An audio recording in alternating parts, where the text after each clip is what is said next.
বিমান দুর্ঘটনায় যতগুলো মানুষ মারা গিয়েছে, সরকারি কি তাদের জীবন ফিরিয়ে দিতে পারবে? পারবে না।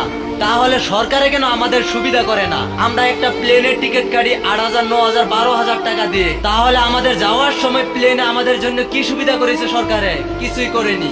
আমরা এর জন্য কোন প্রতিবাদ করেছি? পাবলিক করিনি। আমরা প্রতিবাদ করি ওইগুলো মানুষদের উপর যাদেরকে আমরা দুর্বল ভাবি। ইন্ডিয়াতে হাজার হাজার জাহাজ থাকা সত্ত্বেও প্যারাসুতা কোন জাহাজও আছে?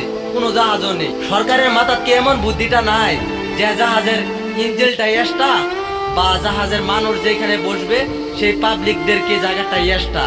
আমরা প্রতিবাদ করি যেন জাহাজও, প্রত্যেকটা জাহাজও প্যারাসুতা লাগানো থাকবে। যখন জাহাজের ইঞ্জিন ব্রাশ হয়ে যাবে তখন যেন জাহাজের যে ইঞ্জিনটা ওটাই যেন এক্সট্রা হয়ে যা, আর যেটা মানুষের ডাব্বা আছে সেটাই যেন এক্সট্রা হয়ে যা। প্যারাসুতা লাগে দেখ, আমরা প্রতিবাদ করি যেন প্যারাসুতার দ্বারে প্রত্যেক মানুষ যেন বাঁচতে পারে জাহাজের থেকে। আমি সরকারের কাছে একটা আবদার করি, অনেক মানুষ মরেছে কিন্তু এই প্রবাসে আরো হাজার হাজার মানুষ আছে। হয়তো কিছু মানুষ জাহাজ যাবে, হয়তো কিছু মানুষ ট্রেন যাবে, হয়তো কোনো বা কোনো বাইক যাবে, কিন্তু আপনি সরকার একটা আমাদের আবদার, পাবলিকের আবদারটা মেনে নেন। এই জাহাজের মধ্যে আমাদের প্যারাসুতা লাগিয়ে দেন যেন জাহাজ দুর্ঘটনা হওয়ার সময় যেন আমরা প্যারাসুতার দ্বারে নিচে নামতে পারি।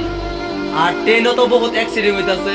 আপনি যে কোনো ব্যবস্থা করেন, দেখেন আমাদের যদি ইন্ডিয়ার জনগণ মরে যায় তাহলে ইন্ডিয়া কিভাবে চলবে? তাই জনগণের জন্য কিছু না কিছু করেন প্লিজ। ধন্যবাদ আমাদের সরকারকে যেন অতি শীঘ্রই এই ব্যবস্থাটা করে।